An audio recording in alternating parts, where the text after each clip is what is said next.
Welcome to Ben Franklin's World, a podcast about early American history with Liz Covart. The study of history is key to understanding who we are and how we can affect a better future. Ben Franklin's World will introduce you to historical people and events that have impacted and shaped our present-day world. And now, here's your host, Liz Covart. Hello, and welcome to episode 43 of Ben Franklin's World, the podcast dedicated to helping you learn more about how the people and events of our early American past have shaped the present-day world we live in.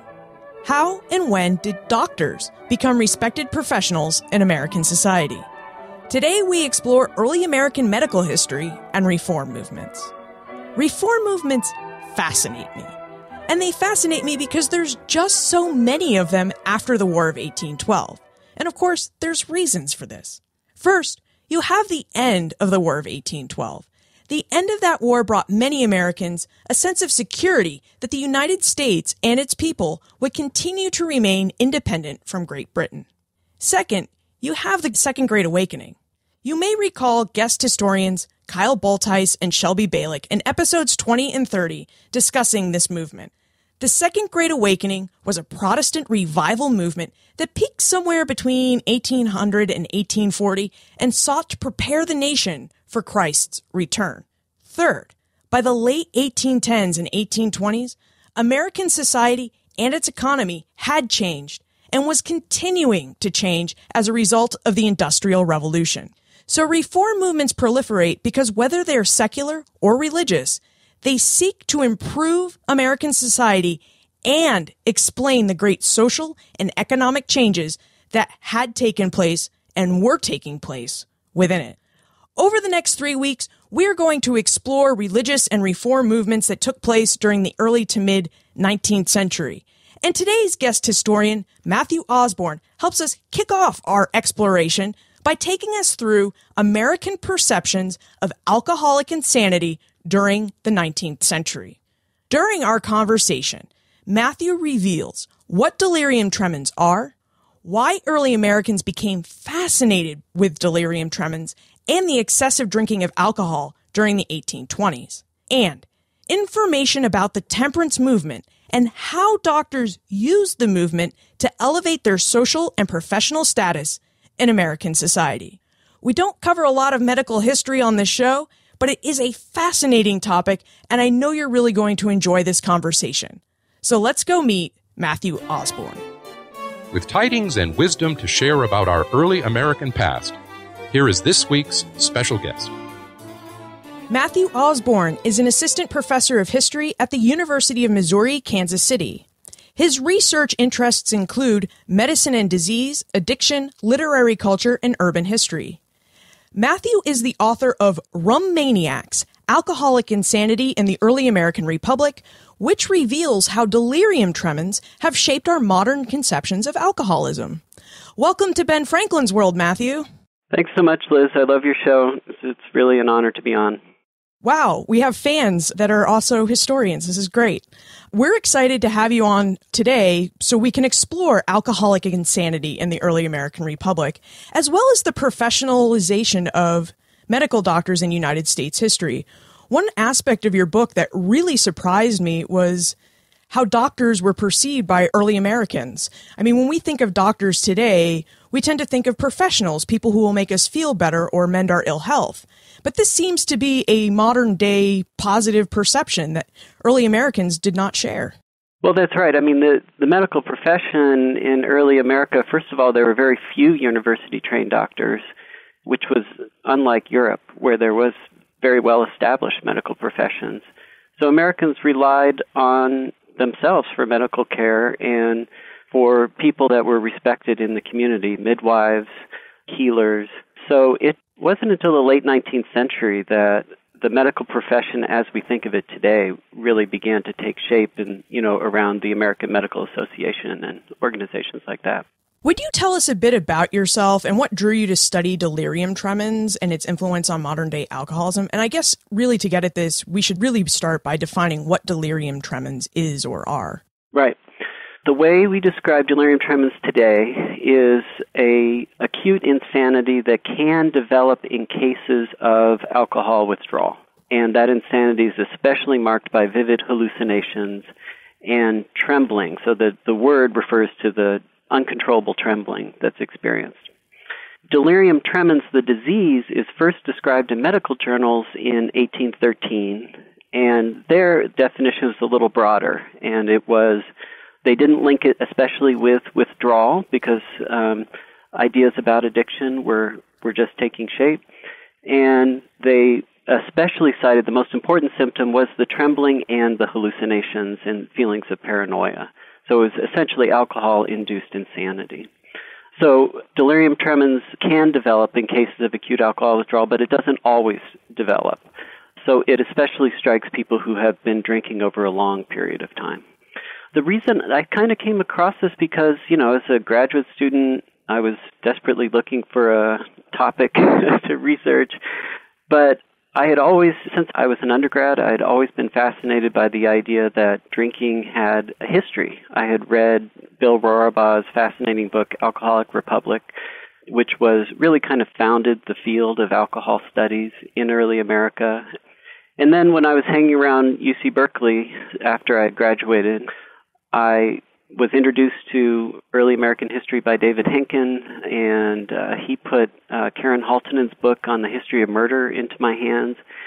And I just became fascinated by the study of middle-class culture in early America. I went to study with Karen Haltonen. I found these fascinating medical journal articles, and it just it was a research topic that just totally unfolded in front of me. In some ways, I feel like the research topic found me more than I found it, actually.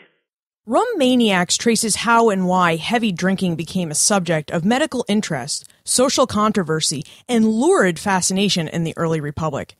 Matthew, what caused early Americans to become fascinated by the heavy consumption of alcohol, and when did this interest emerge? Yeah, what's interesting is that people drank a lot in the 18th century, in the early 18th century and in the late 18th century. And by our modern standards, it's kind of eye-popping how much they drank. They drank throughout the day, at work, after work, at breakfast. There's a lot of reasons for that. One of them is that water was unreliable, and it was thought to be healthful and invigorating. And, they didn't have, like today, we regulate ourselves with all sorts of drugs, aspirins and antidepressants and energy drinks. For them, alcohol was the way that they regulated themselves.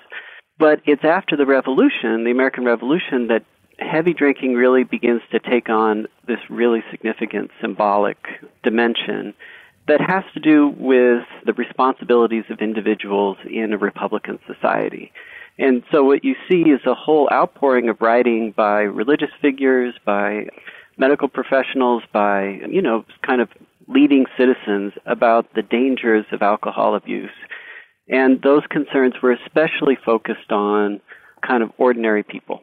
And it was linked with the threat of social disorder, and it was a lot of anxieties about here in a society in which we're going to secure our liberty based on the virtues of the electorate. We need to have a virtuous electorate, and that increasingly meant a sober electorate.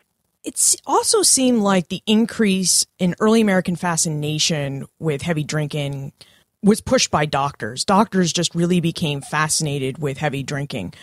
Would you tell us why doctors became fascinated with heavy drinking and why they chose to study delirium tremens? Yeah, the individual who's really responsible for this is Benjamin Rush, who was the most prominent physician in the early Republic. He was a signer of the Declaration of Independence, and he taught for decades at the University of Pennsylvania, which was the largest medical school at the time. And he took on he took on temperance as kind of a lifelong cause that he really promoted. He's most known for his temperance writing. He wrote for, a popular audience. But in his medical lectures, he really imbued his medical students with a huge concern for the effects of alcohol on the body. And this is really distinctive of the American medical profession. He was taking European ideas, but when he applied them in the American context, he really amplified concerns about the effects of alcohol on the body. that effect, he had thousands of students. All the medical professors at the University of Pennsylvania studied with him. So in the late 1810s and 1820s, doctors continued to be fascinated by the effects of alcohol on the body. Delirium tremens was a diagnosis created in Europe, but when it took off here in the United States, because there was this fascination with alcohol abuse, that's particularly one of the reasons. And for doctors, you can see that it had a lot of appeal because Americans broadly saw alcohol abuse as a huge social problem and a threat to the republic. So doctors, by responding to the problem of alcohol abuse, were asserting themselves not just as medical professionals, but also as doing something for the good of society and Republican society. So it had the effect of making the profession look good. What sorts of problems did early Americans see with heavy drinking? I mean, heavy drinking is really a part of their culture, but you mentioned that doctors want to fix society because society perceives it as a problem. One of the things that always fascinates me about alcohol studies is that the problems people associate with drinking or drug abuse often have little to do with actual alcohol and drug consumption, right? So in the early republic, people in the 1790s were associating these concerns about drinking with social disorder. In the 1810s, there's a huge concern that drinking is causing an increase in poverty. And in the 1820s, there's this huge concern that drinking is causing young men who are involved in business, it's leading them into bankruptcy and penury. So even though I don't think that alcohol consumption is changing very much during these decades, it becomes increasingly controversial, and yet within each decade there's new concerns that are kind of being heaped on top of it. That it's like heavy drinking, because it's ubiquitous, it's controversial, it causes all sorts of problems, it becomes very highly symbolic. And it's an easy thing for people to point to when they're concerned about larger social issues. Let's explore one of these larger social issues, like the economy. By the 1810s, doctors seem to have equated delirium tremens with the struggle for success in the early American economy. And you touched upon that in your previous answer. What was the early American economy like during the 1810s and 1820s? And did the quest for success in this economy really drive people to drink heavily? Yeah, I mean, that's a great question. And, one of the overarching narratives of American history is that the War of 1812 was kind of the second War of Independence, and that after the War of 1812, the idea of the Republic is kind of settled. This anxiety that the Republic is going to dissolve or that it's fragile has gone away. It feels much more solid. So in the late 1810s, Benjamin Rush's kind of Republican concerns that drunkenness is going to undermine the virtue of the Republic, that kind of goes away by the late 1810s. And the discussion about drinking and alcohol abuse and delirium tremens is much more about economic issues. And it's at the same moment that the economy is really changing. After the War of 1812, historians have generally talked about how the first industrial revolution really begins to take off. And with that is a new kind of market economy that's very unstable. There's new systems of exchange. There's banks are proliferating across the country. There's, all this fascinating scholarship recently on the explosion of currency during this era. So it was very susceptible to boom and bust. It subjected people to new forms of wage labor that they had never been subjected to before. And this creates a really large growth in poverty, first of all. And people are, leading citizens are wondering, how is it that we have poor people on our streets who are freezing to death? The answer that comes back is overwhelmingly, well, they must be drinking too much. We live in the land of opportunity. These people, if they simply worked hard, wouldn't, and didn't drink so much, I'm sure could at least find enough money to pay for, wood for their fires. But after the Panic of 1819 especially, that was a financial panic that really devastated the economy. So the estimate in Philadelphia is that 80% of people were unemployed in the wake of the Panic of 1819. And it's in that context that people began to associate alcoholic insanity, especially with bankruptcy. So people who are educated, hardworking merchant types or business types falling into poverty and despair, that delirium tremens became symbolic of that. The disease became a way in which doctors began to tell these stories about people falling into penury. You mentioned how wealthy people questioned how we could have poor people that are freezing, and that they equated their struggles with the fact that they were likely heavy drinkers. It seemed that there were a lot of people who believed that heavy drinking was a poor person problem. Did their perceptions have any merit or truth to them? Were poor people more susceptible to heavy drinking than middle class or wealthy people? Yeah, I had that question a lot, and it's impossible to know. Today, for instance, people with a college education are much more likely to be alcoholics than people who do not complete high school. Who is drinking in the early republic and how much is really unclear. Poor people, the reason that their drinking is more visible is because they're drinking on the streets, right? Just the same way it is today. Wealthy people are drinking indoors. If a poor person becomes overwhelmed by intoxication, then they have to go to the almshouse and they get arrested and recorded. Wealthy people, if they succumb to delirium tremens, they call a private doctor, and it all happens indoors and it's not recorded. So the medical statistics and statistics that still survive from that era don't really help us to understand that question. But what is true is that leading Americans saw the problem of alcohol abuse as a problem of poor people. It was a way of assigning personal responsibility for the condition of poverty.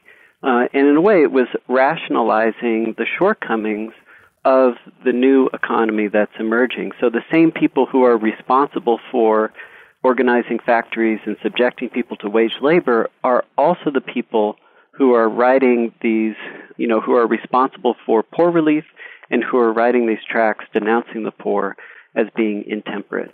It really is an issue of perception. You use alcohol as a way to explain other societal problems because you can't explain them. And then the people who are also explaining these problems are the ones that are dealing with people who may or may not be suffering from them. Right. So, for instance, Matthias Baldwin was the founder of the Baldwin Locomotive Works, and there's a statue of him outside of Philadelphia City Hall today. He's like the ultimate self-made man in Philadelphia history, one of these early capitalists.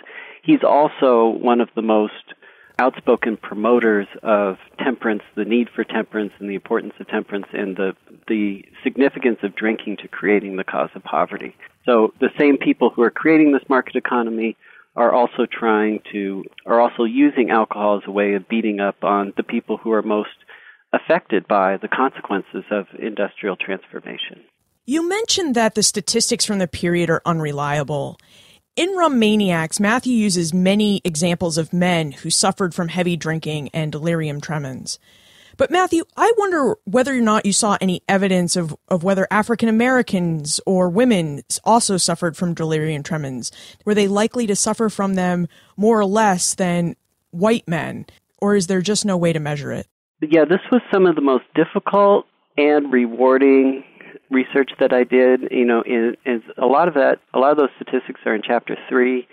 And I think in Chapter 3 you can see I struggle with it a little bit.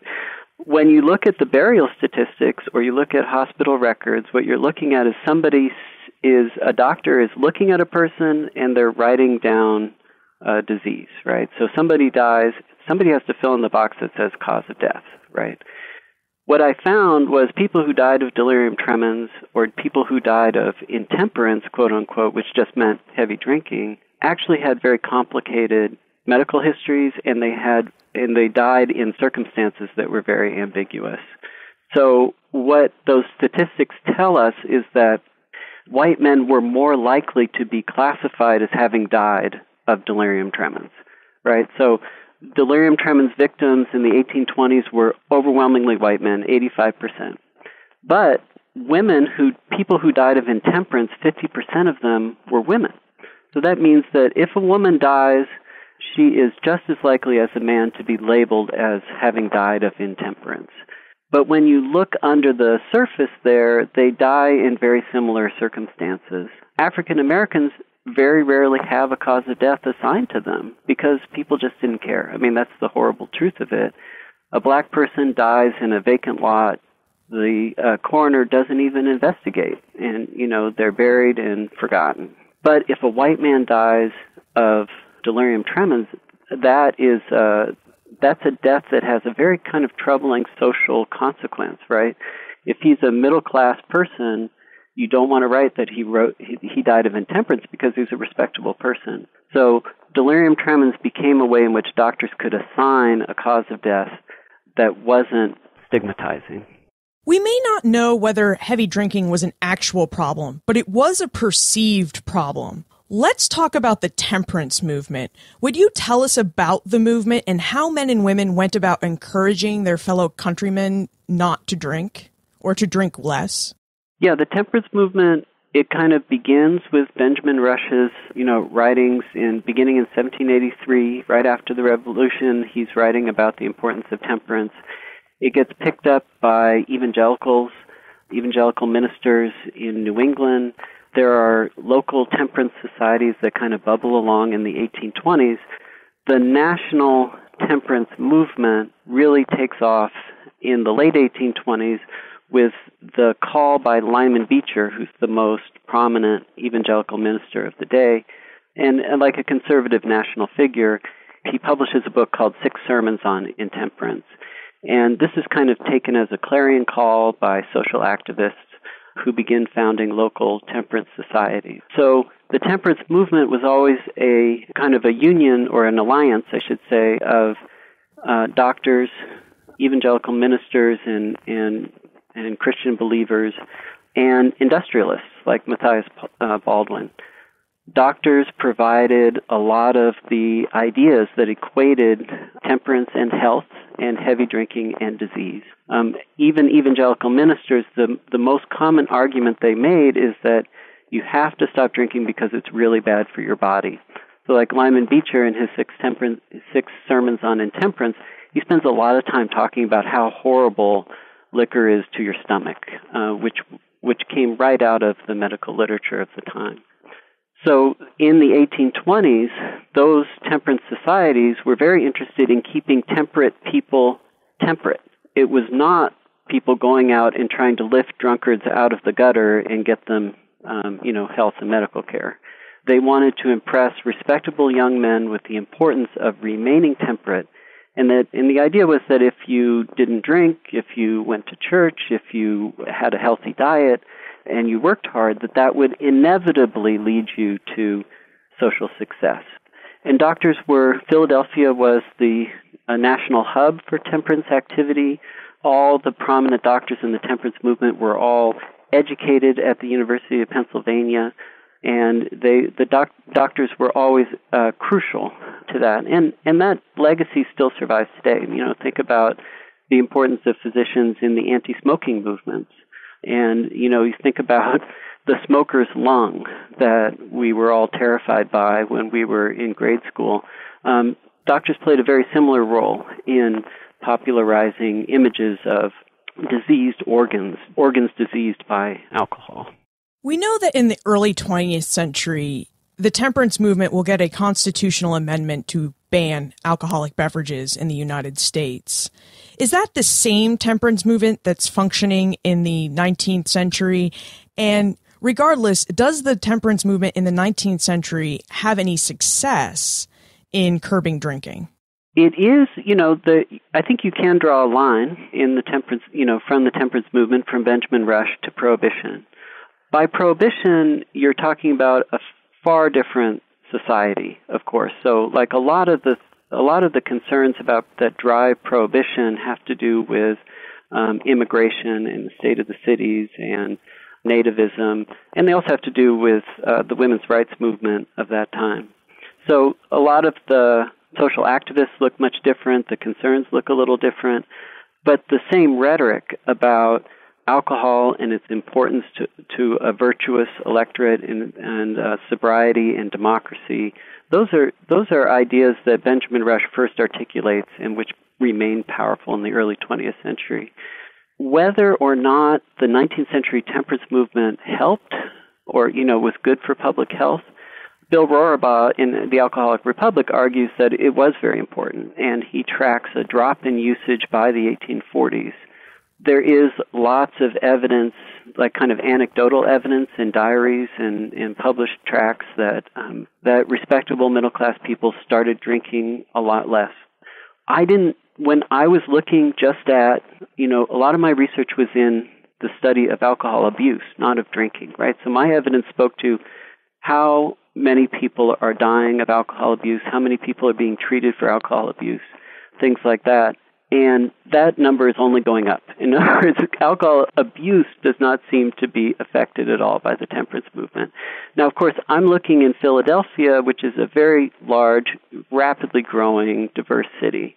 It might be really different in a place like Rochester, which was deeply affected by the Christian evangelicals, very active in the temperance movement in a much smaller city. That city, it may be that in Rochester, drinking dropped off, or in other rural areas.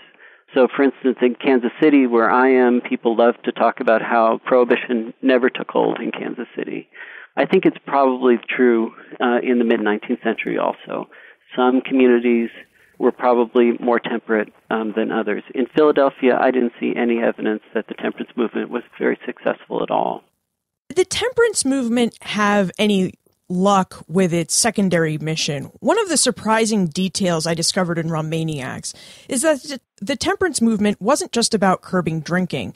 Many doctors used the temperance movement as a way to spread a message that you shouldn't practice certain unorthodox systems of medicine. Would you tell us about these unorthodox systems of medicine, Matthew, and whether the temperance movement helped doctors curb them? Yeah, and this gets to like the heart of the history of medicine in America. Why we have the medical profession we have today is that in the early 19th century there were no effective licensing laws. So anybody could practice medicine. You just have to put a sign out. So in that context, it really forced doctors to practice in a very different way than they practice today. Today, we go to the hospital and we assume that this person has diplomas, they've gone through an intense and rigorous education, they're overseen by, regulations and oversight. We know there are good doctors and bad doctors, but we trust them if they have a license. Back then, you trusted the person who you had confidence in. So, you could, if you were a magnetic healer who hypnotized people, the Thompsonians were a very popular medical movement that was explicitly kind of anti-elitist, right? That it was meant that ordinary people could practice Thompsonian medicine, and it was mostly focused on the use of herbs and botanical medicines. There were things like the water cure. Phrenology was still very popular, in which it was the science of reading the structure of the skull in order to gain insight into your kind of mental attributes and capacities. So in that very diverse marketplace, university-trained doctors had to go out and make the case for the efficacy of orthodox medicine, and they couldn't just rely on their license and diploma. They had to actually practice. They had to actually demonstrate it. Well, that's hard to do in an era when doctors really didn't have a whole lot to offer, right? You have devastating epidemics, the cholera epidemic. You don't have morphine isn't really in widespread use until the Civil War. Doctors were still doing things like bleeding people, medical practices that today seem barbaric, but at the time were quite accepted. So one of the strategies that was very important to the American medical profession in the 20s and 30s was getting involved in the temperance movement. And if you think about it, if you're a doctor in a local community, you want to give people confidence that you're a good, upstanding person. Being a member of the local temperance society and lecturing people on the importance of temperance was one way to give people confidence in you. Now, of course, practitioners of unorthodox medicine also quickly learned this lesson. So by the 40s, the Thompsonians and the water cure people are also advocating temperance as a way of gaining people's confidence as well. But that's the effect of the kind of a free marketplace. By the 1850s, delirium tremens had become a topic of popular entertainment. Matthew, how did early Americans create entertainment out of this disease? And what was the nature of delirium tremens as sensationalism? Is this just like a Schadenfreude moment, or people just, curious about it?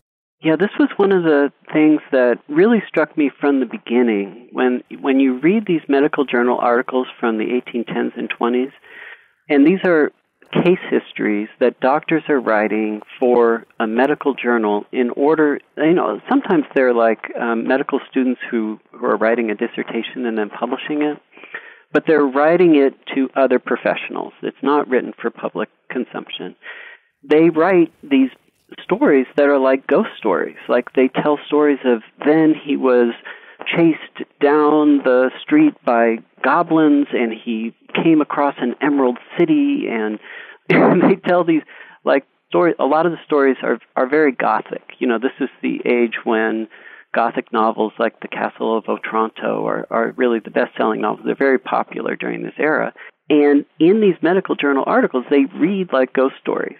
So one of the surprising things I found was that doctors were drawing on tropes from popular culture to make their case histories engaging and entertaining for each other. So, and I even have doctors who say, well, I want to share this case history with you because I'm sure you're going to be entertained by it. And then they tell this wild ghost story about a man who's being chased around by alcoholic demons. So in some ways, the disease is always been popular entertainment. It's always been entertaining. People knew in the 18th century that heavy drinking led to insanity, but in the 18th century, they just gave them liquor and didn't think about it. It's in the early 19th century that people began telling these wild ghost stories and linking those ghost stories with these social issues like bankruptcy and penury. And this isn't too, unique. Like, think about the AIDS epidemic of the 1980s. There were social commentators who talked about that being the gay plague, right? And in a lot of ways, AIDS, the concerns about AIDS were a way in which people were describing anxieties about these newly visible gay communities in San Francisco and New York and other places. Delirium tremens became highly symbolic about individual success in the early republic. So the way it gets into popular culture is first it's discussed in the medical journals, then doctors involved in the temperance movement take those wild stories and begin telling them in lectures. And then by the 1840s, what you have is the emergence of first-person accounts of people who say, I suffered delirium tremens and it was horrible, and let me tell you my story. The most important figure in that is John Goff, who's, maybe the greatest lecturer of the 19th century. And he basically makes his reputation by telling these long emotional stories about his struggles with alcohol and his ability to become sober. And at the height of his performance was always he performed the disease delirium tremens on the stage. And it was, remembered as incredibly affecting. And then it makes its way into popular theater. So the two most popular plays of the 19th century, probably, up there with Uncle Tom's Cabin, are The Drunkard and 10 Nights in a Barroom. And The Drunkard is first plays in 1847. I'm going to have to check that date. I think it's 1847, and then it's brought by P.T. Barnum to New York, and it plays every night for decades in New York. And at the height of that play, the main actor, performs delirium tremens. And that performance of delirium tremens became like a marker for up-and-coming actors, that you really had to deliver that performance in order to kind of make your reputation. But you're right, like why? I mean, this is an ugly disease. When you talk to nurses and doctors who've actually seen it or people who suffered it, it has, it's awful what people go through. Vomiting, there's lots of ugliness to it. Why would people find it so fascinating? How did it become entertaining? And there was something fascinating about watching somebody go through some kind of personal transformation. It's a very kind of romantic idea that still is very prevalent in our society. So the example that I always give which is in the epilogue, is think about the pink elephant scene in Dumbo. Dumbo's gotten accidentally intoxicated, and as a result of that, he starts imagining these wild pink elephants.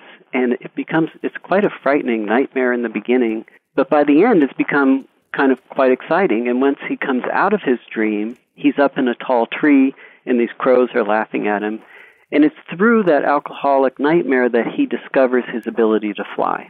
So delirium tremens became a way in which people experienced some kind of personal transformation that didn't happen because you were temperate and hardworking. It happened because you became overwhelmed with these imaginative demons. I was really excited to read your epilogue because Dumbo is my favorite Disney movie, and Dumbo is really overlooked by everyone. And then I was excited. I was like, oh my God, he's talking about Dumbo. And then I was like, oh, now I have to sit back and analyze, why do I like Dumbo so much? Right, and it's kind of depressing. When you get at what the message of Dumbo is, it's a little insensitive. I mean, delirium tremens is an awful, ugly disease. It does not belong in a children's cartoon. And that's kind of what I was playing with in the epilogue, is how in the world did this terrible disease, life-threatening disease, get into a children's cartoon? I actually had the experience of lecturing on Dumbo early in my project, and when I got back to my office, a student had followed me to the office and in tears and told me that she had suffered delirium tremens and that it was an absolutely horrible thing, and she couldn't believe that it would be trivialized like that, and kind of she felt like it was that somehow her experience had been mocked by Dumbo. But, it's on, like, there's a very popular Belgian beer now called Delirium Tremens. It really is remarkable, but the thing, it's because this disease, which is really kind of invisible in our society now. It's very common in hospitals, but it's not recorded in hospitals. This disease has been in popular culture for 200 years. It's really fascinating. Well, I had no idea the delirium tremens were in Dumbo. I'm sure when I was a little kid and watching that movie, I was very much into the elephants and the fact that, Dumbo made it at the end. But it is a scary moment. Yeah, it is. It is. It's a scary moment. And what's really funny is when you look on YouTube at it, in the comment section, people always say, wow, these guys must have been on LSD. That it immediately elicits comparisons with psychedelics.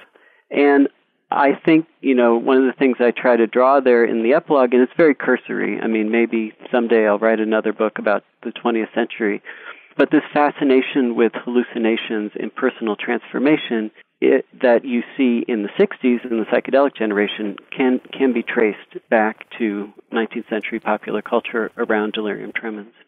Did the early American thirst for delirium tremens as entertainment drive anyone to drink to produce this type of entertainment? Like, I'm thinking of Edgar Allan Poe, who is a great example of the Gothic. Everything that he wrote was Gothic, but he was also a heavy drinker. I don't think you could say he was driven, but there's tons of, alcohol and drug imagery in his stories. He really draws on this dark temperance imagery in really remarkably brilliant ways in stories like The Black Cat. And even, in stories in the book, I kind of highlight the way that the book, The Maelstrom, which is about the huge whirlpool that these fishermen almost get caught into and one remarkably survives, that was a very powerful temperance image that he takes and turns into this kind of wild story about men fighting against the forces of nature. Yeah, Edgar Allan Poe was, I think this, I wasn't a literary scholar when I began this project, but studying delirium tremens really opened up the imagery of Edgar Allan Poe for me. And you're absolutely right. I mean, I'm sure that, he reportedly died of delirium tremens. We know that he experienced delirium tremens. He writes about the experience. And we know that he experimented with opium, drugs like that. So absolutely, I think that he is fascinated in the same way a lot of those romantics were with these extreme states of consciousness and insanity and altered consciousness. I think that it is time for us to come full circle. Now that we have discussed the disease of delirium tremens and how it was perceived in the early republic, I wonder if we can answer the question that Rum Maniacs set out to answer, which is how delirium tremens has shaped our modern conceptions of alcoholism. So, Matthew, would you tell us how these 19th century beliefs and perceptions of delirium tremens have shaped our modern day conceptions of alcoholism? Yeah, I think, often when, people write on the history of addiction, the way they tell the story is that addiction was a way in which people began to, or ideas about addiction was a way in which people began to medicalize the ideas around self-control. So people who couldn't live up to these ideals of self-control that are required by industrial society, people who drank too much, or, addiction, the addiction science of the late 19th century appears at the same time that people are worried about, like, kleptomania, the disease of stealing things. In the same way, addiction is a disease where you can't stay sober the way you're supposed to. But the story of delirium tremens is really more complicated than that, because it's clearly a disease that's totally fascinating to people. Even respectable middle-class sober people flocked to performances of 10 Nights in a Bar Room to watch somebody go through this wild transformation. So I think, in common parlance, we talk about alcohol and drug addicts being pursued by inner demons. They're struggling with their demons. That idea comes out of the literature of delirium tremens, that within us we have these irrational impulses. We have these alcoholic demons that well up from our unconscious and drive us to do things that are just crazy, that can consume us and ultimately destroy us. And you see this in lots of imagery in the 20th century. So, for instance, The Shining is a movie about a guy struggling with his impulses to drink, who then becomes a wild mass murderer, right? There's lots of ways. In Alcoholics Anonymous, Bill Wilson had a delirium tremens experience when he finally reaches the mountaintop experience and is able to claim sobriety and launch the crusade that is Alcoholics Anonymous. So I think that the literature on delirium tremens has given us a kind of romantic fascination with alcohol abuse and addiction and drug addiction that I think is distinctly American, really, that I think we romanticize these things. We know that alcohol abuse and drug abuse are terrible, but we can't resist looking at it. We can't resist reading about it. And I think that kind of romantic fascination comes directly out of the 19th century. Let's transition to the time warp. This is a fun segment of the show where we ask you a hypothetical history question about what might have happened if something had occurred differently, or if someone had acted differently.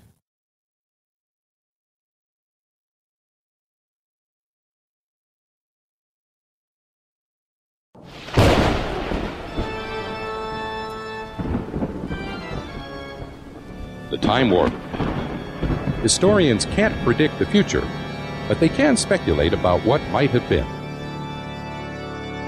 Matthew, in your opinion, what might have happened if doctors had not taken such an interest in delirium tremens in the early 19th century? Would early Americans have taken a strong interest in the disease and its symptoms at all? And if not, how would our modern-day understandings of alcoholism be different? Right, this is a great thing, and it's something I thought about when I was doing the research. Like, in cultural history, it's hard to get a sense of contingency, because you're talking about broad cultural transformations. But, delirium tremens was a disease popularized, like these wild case histories were written and popularized by a small group of doctors in Philadelphia, which then became a huge part of American culture. If doctors like Joseph Clapp or Benjamin Coates, very prominent, totally unknown now, very prominent 19th century physicians, if they hadn't popularized delirium tremens, I think that we wouldn't have had pink elephants. I think that the way in which Americans talk about alcohol abuse and drug abuse is, today, it's really quite contradictory and a little messed up. We talk about the importance, that we spend millions of dollars fighting drugs, and yet American drug consumption drives the worldwide production of drugs. We talk about the importance of temperance, but Americans are notoriously heavy drinkers. I think without this kind of romanticization of this kind of romantic fascination with that delirium tremens speaks to, I think that our discussions about alcohol could be much more pragmatic, much more focused on public health outcomes. You know, there was nothing inevitable about doctors becoming fascinated by delirium tremens. Today, doctors really aren't that interested in delirium tremens. They're fascinated by addiction. That's a product of history. And I think it's one of the legacies of delirium tremens is this, our shows like, you know, I can't remember. It's the shows in which celebrities are going through addiction rehab, right? Celebrity Rehab, I think it's called. I didn't even know there was a show about that. Oh, yeah. I've seen only a couple episodes, but yeah, it's hysterical. But that kind of fascination where we can't resist looking, rather than treating alcohol abuse as a public health issue and a medical problem, I think that's a legacy of, or at least delirium tremens, the fascination with delirium tremens was a symptom of this a kind of underlying problem with how Americans try to confront the very real challenges associated with alcohol abuse. The past affects the way we view the present, just as the present affects the way we view the past. That's right. Would you tell us about what aspect of history you are researching and writing about now? Yeah, my current book is on America's first superhero, who was the Nighthawk, who appears in the late 1820s. He's a fictional character that appears in the pages of a radical labor journal. So this, you know, nobody's written on him before. He's a character that, you know, the modern comic book superheroes appear in the 1930s. He's not a comic book. It's a column that appears in the newspaper. But he has lots of elements. You know, he flies, things like that, of 20th century comic book superheroes. So it's a book about him, the character, the author, the literary inspiration, and it's trying to get at the question of, you know, why do Americans want to put on masks and chase bad guys? So is flying his superpower? Yes, flying and stealth, and the ability to kind of see in secret places. You know, he's not a man of action the way that Superman is. He often is just an observer, although he does rescue women in distress and things like that. But yeah, he's not, right, if he and Superman went into an alley, Superman would come out first, okay? He's not going to beat Superman, but I would argue that the power of flight in the 1820s is much more radical than it is in the 1930s. That sounds like such a fun project. I am having a lot of fun with it. Where is the best place to look for more information about you, your work, and how to get in contact with you? You can look at the UMKC History Department webpage, University of Missouri, Kansas City, and that has all my contact information. I have an author page on Amazon, but it's, you know, there's not much there. I'm also on Twitter. People could follow me on Twitter, UMKC History Prof, UMKC History Prof, PROF. And I like to tweet about alcohol and drug issues. I teach alcohol and drug studies, so sometimes I tweet about that. We will include links to those places on the show notes page for this episode. Matthew, thank you so much for talking about delirium tremens, the temperance movement, the rise of the medical profession. Boy, we really covered a lot today, so thank you so much for joining us. Thank you, Liz. I really enjoyed myself. Today, we think of doctors as learned professionals. But as Matthew just revealed, our early American forebears thought quite differently. Well, at least prior to the 1840s. Physicians work with delirium tremens patients during the 1780s, 90s, and early 1800s, placed doctors in a position where they could seize onto a reform movement like temperance and use it to legitimate the professionalism of their work. And they did this by working to reform. They continued to treat patients with alcoholic insanity, they worked to curb excessive drinking, and they also advocated against the use of unorthodox medical procedures, which they thought would benefit society. I'd like to say a word about Dumbo. As a small child, I loved the movie, because it's about an elephant who, against all odds, learned how to fly and achieve his dreams. I have always had a fondness for animals, but especially for dogs and elephants, so this is exactly why Dumbo was my favorite movie. In Rum Maniacs, in the epilogue, I read about how Pink Elephants is really about patients who suffer from the awful and real disease of delirium tremens, so I was a bit horrified that I'd really liked the movie. I was also horrified a few weeks ago when I recently rewatched the movie with my young niece. I just had no idea how racist the movie was either. One of the best songs in the movie is When I See an Elephant Fly. The catchy tune is sung by black crows. The lead crow, his name is Jim. The crows, their speech and song depict African-American minstrel shows, and Jim Crow is the name given to the repressive system of segregation used after Reconstruction. So, yeah, Dumbo, not my favorite movie now, but I do have fond memories of loving it as a child before I knew all the history that I know now. And I also can tell you now that my niece is too young to understand the messages in Dumbo. But I do look forward to having a serious conversation with her about its underlying messages when she gets a bit older. You can find more information about Matthew, his work, Rum Maniacs, plus everything we talked about today on the show notes page for this episode, benfranklinsworld.com/043. Would you be my Sybil Ludington? In April 1777, Sybil Ludington rode 40 miles throughout eastern New York, during the night, mind you, to raise the militia to help fight the British Redcoats during their raid of Danbury, Connecticut. By the morning, Sybil had raised nearly a regiment of troops which fought under her father, Colonel Henry Ludington. Now, Sybil's ride may not be as famous, but she definitely rode twice the distance of Paul Revere. So there you go. I am looking for you to perform a Sybil Ludington-inspired act. Would you please tell your friends, family, and fellow history lovers about our show? Word-of-mouth recommendations are the best way for new listeners to find us. And if you find people who show interest in Ben Franklin's World, please tell them that they can either visit the website benfranklinsworld.com for more information or ask them to text BF World to 33444 so they can receive the show notes for each episode right in their inbox and gain access to Poor Richard's Club, our private social community of Ben Franklin's World listeners on Facebook. I'd like to thank Matthew Bodish for bringing Sybil Ludington and her deeds to my attention. If you know of another inspiring early American man or woman whom I can use to ask you for help to spread the word about Ben Franklin's World in a fun and informative way, please send me an email, liz@benfranklinsworld.com, post a comment to the show notes page of this episode or in Poor Richard's Club, or tweet me at Liz Covart. And remember, never leave till tomorrow that which you can do today.